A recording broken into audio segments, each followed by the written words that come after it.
안녕하세요. 저는 솔로몬 회계법인에서 5년차로 근무 중인 양우혁 회계사라고 합니다. 만나서 반갑습니다. 세미나를 제가 소개를 받았을 때 오늘 참석하시는 분들께서 비즈니스를 시작을 하시거나 초기 단계에 계시는 분들이 대부분일 거라고 제가 전달을 받았어서 그럼 그분들한테 저희가 회계사로서 어떤 지식을 전달해 드릴 수 있을까를 생각을 해보았는데, 아무래도 비즈니스를 처음 시작할 때 제일 많이 하는 고민이 내가 이 비즈니스를 하면서 어떤 구조로 시작을 해야 하는가, 그리고 내가 이 비즈니스를 하면서 이익금이 발생했을 때 내가 이걸 얼마만큼 잘 효과적으로 법에 맞춰서 절세를 할 수 있는가, 제일 큰 고민거리지 않을까라는 생각이 들었습니다. 그래서 오늘 저희가 간단하게 짚어드릴 내용은 호주에서 가장 많이 활용되고 있는 비즈니스 구조에 대해서 간단하게 설명을 해드릴 거고, 그리고 최근에 발표된 2024 페더럴 버젯에서 이제 소상공인 스몰 비즈니스 운영하시는 분들께서 실질적으로 어떻게 접목을 할 수 있는가에 대해서 간단하게 터치베이스 하면은 좋을 것 같아서 이렇게 진행을 할 거고요.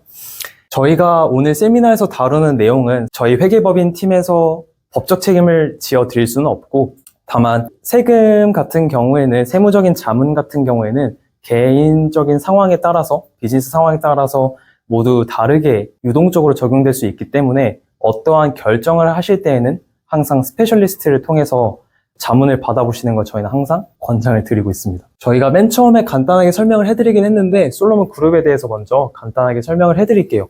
저희는 웰스 매니지먼트, 캐피탈, 그리고 저희 회계, 그리고 리걸, 이렇게 4개의 필러로 구성이 되어 있고요. 이 프로페셔널 서비스에서 서로 간의 긴밀한 협업을 통해서 손님들이 원하는, 그리고 손님들이 필요로 하는 니즈를 저희가 말씀드린 것처럼 원스톱 솔루션으로 제공을 할 수 있는 부분에서 저희 그룹이 가지고 있는 가장 큰 장점이라고 생각을 합니다.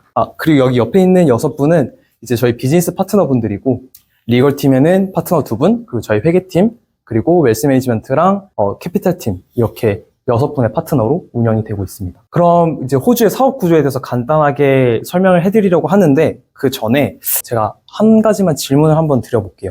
혹시 지금 비즈니스를 시작을 안 하신 분이 계신가요? 오늘 참석하신 분들 중에서? 그러세요? 그러면은 혹시 계획하고 계시는 구상 중인 비즈니스가 있으신가요? 아직 없으시고요. 혹시 앞에 사장님 2분께서는? 투자법인. 투자법인요? 어떤 투자법인이실까요? 투자용. 그럼 투자라는 거는 뭐 부동산이 될 수도 있고 그런 말씀이신가요? 알겠습니다. 아마 여기 있으면서 뭐 주변 지인분들이나 아니면 본인이 알아봤을 때 가장 쉽게 접할 수 있는 거는 개인 사업자가 아닐까 싶어요. 이제 사람들이 쉽게 말해서 너 ABN 하는구나, 그런 얘기들을 많이 들으셨을 텐데, 보통 이제 우리는 그거를 개인 사업자라고 말하죠. 그리고 그 다음에 저희가 항상 고려를 하는 거는 파트너십입니다. 파트너십은 보통 이제 2명에서 최대 20명까지 구성되어 있는 비즈니스 사업 구조라고 생각을 하시면 되고요. 그 다음에는 이제 법인, 그리고 마지막으로는 트러스트가 있습니다.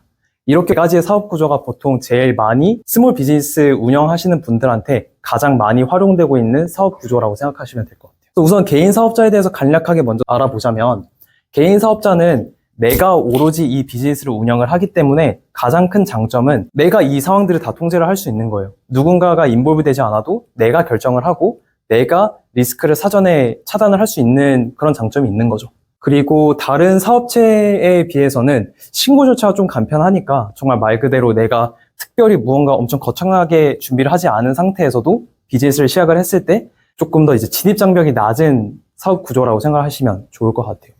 단점이라고 했을 때에는 인볼브되는 다른 파트너분들이 없다 보니까 아무래도 나의 자금에만 의존도가 높겠죠. 그리고 비즈니스가 무너지는 좀 안 좋은 상황에서는 그 라이빌리티가 무한하기 때문에 내가 만약에 어떠한 부동산을 보유를 하고 있다면 그거에 대해서는 충분히 보호하지 못하는 그런 안 좋은 상황까지 올 수 있습니다.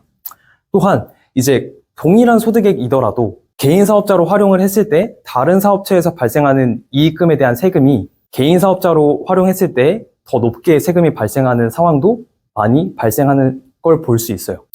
파트너십 같은 경우에는 사실 개인 사업자랑 굉장히 많이 유사해요. 다만 파트너의 숫자에 따라서 조금 차이가 발생하는 거고, 그래서 전반적으로는 파트너십도 진입장벽은 굉장히 낮은 편이고 신고 절차도 생각보다 간편한 편입니다. 그래서 저희 손님들만 봐도 파트너십은 본인이 직접 하시다가 그 비즈니스를 조금 이제 다른 구조를 생각을 하시거나 비즈니스 확장을 생각을 하실 때 찾아오시는 분들도 적지 않게 계십니다. 그리고 파트너십에서 또 다른 장점은 여기서 발생하는 리스폰시빌리티나 라이빌리티, 책임적인 부분은 파트너들과 동등하게 가져가요. 근데 사실은 또 똑같은 점이 이 라이빌리티는 내가 얼마만큼 붙더라도 파트너들과 동일하게 그 책임을 가져가기 때문에 어떠한 사람들은 이 불만을 가질 수가 있죠.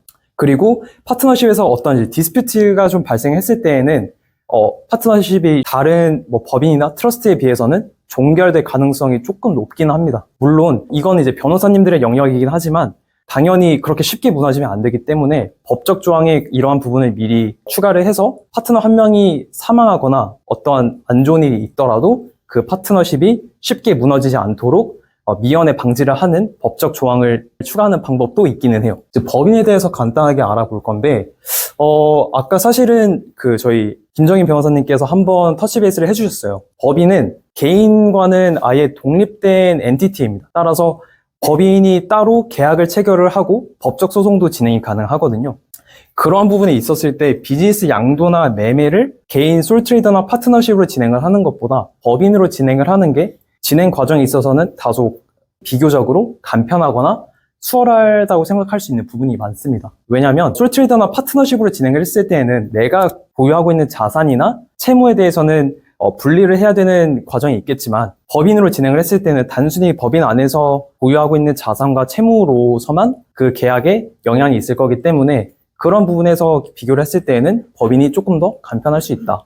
또한 이 독립된 엔티티라는 게 전부 다 일맥상통하거든요. 그러니까 법인에서 이익금이 발생했다라고 해서 내가 디렉터라고 해서 아무렇지 않게 돈을 빼갈 수 있는 건 아니에요. 왜냐하면 이거는 독립되어 있는 엔티티이기 때문에 적합한 방식을 통해서 돈을 가져가야 되는데 가장 큰 방법은 제일 많이 활용되는 방법은 이제 웨이지, 급여를 가져가는 거고 두 번째는 디비덴드, 배당금 처리를 하는 거고 세 번째는 론, 그러니까 투자금 형식으로 돈을 빌려가고 나중에 상환하는 개념인 거죠. 그럼 법인으로 활용했을 때는 어떤 단점이 있느냐라고 하면은 돈이죠. 네, 처음에 셋업했을 때 아무래도 파트너십이나 솔트레이더로 시작을 하는 것보다 이제 행정 비용이 꽤나 많이 발생하는 편이고 상대적으로 높게 발생하는 편이고 그 이유는 호주에는 에식이라고 해서 호주에 등록되어 있는 법인들을 관장하는 기관이 있습니다. 그래서 그 기관에 나는 이 회사가 이 회계연도 동안, 이 1년 동안 나는 재무적 이행을 잘 할 수 있고 그러한 과정을 주주들과 디렉터들과 미팅을 가졌다라고 하면서 이제 매년 에식 애뉴얼 리뷰를 진행을 해야 되고 추가적으로 그거에 대한 회사 유지 비용을 보통 1년에 한 300불에서 350불 사이 발생하는 편이고 이 금액은 매년 올라가는 편이에요. 그리고 법인을 세팅을 했을 때에는 법인 정관들이 준비가 돼야 되기 때문에 이러한 부분에 있어서 사실 비용이 좀 크게 발생하는 편입니다.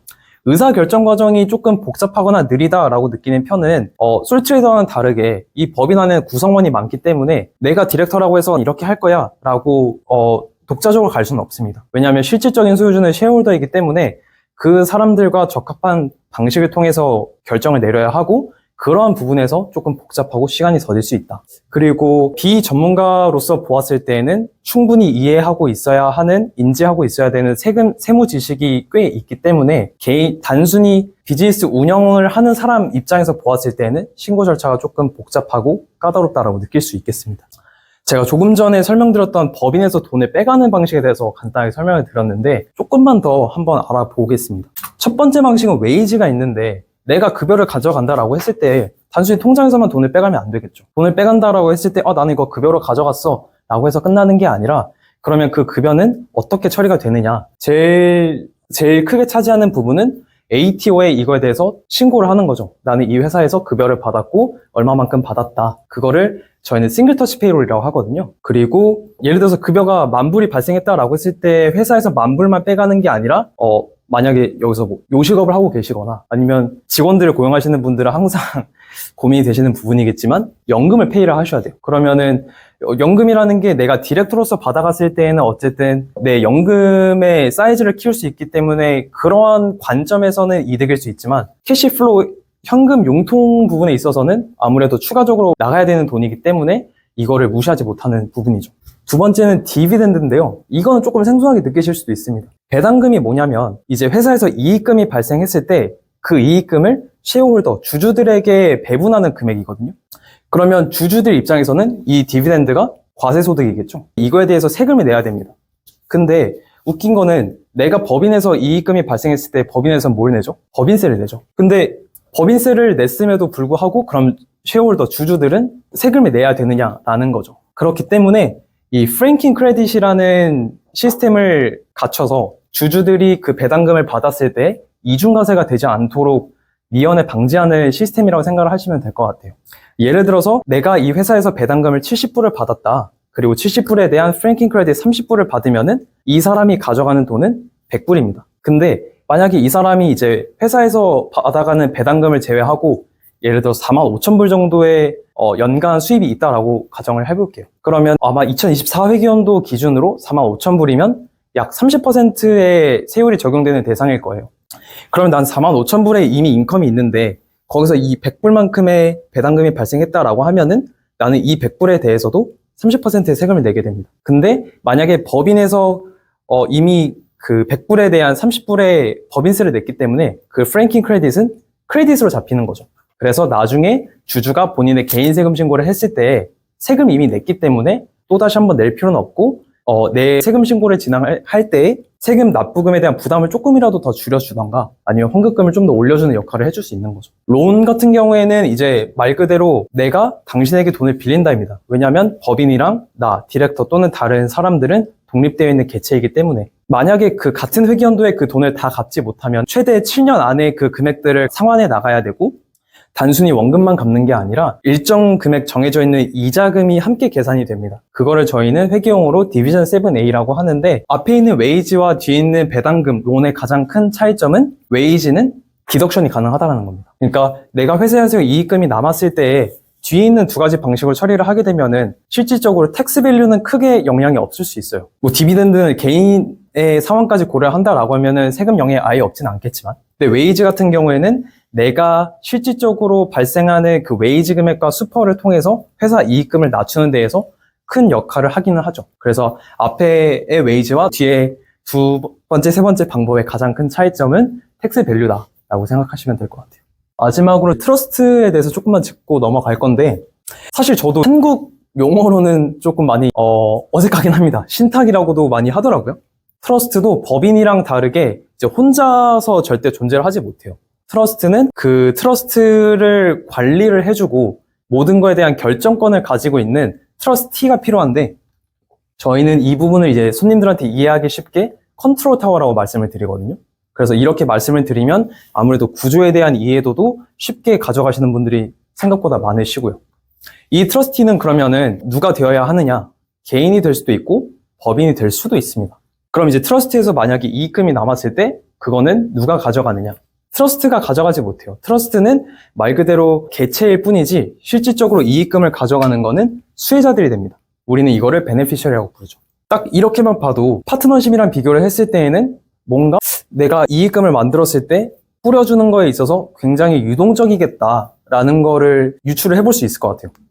그래서 트러스트의 장점은 만약에 패밀리 트러스트인 같은 경우에는 실질적으로 그 사람이 일을 하지 않아도 가족 구성원이라는 이유만으로 그 사람들에게 배분을 해줄 수 있습니다.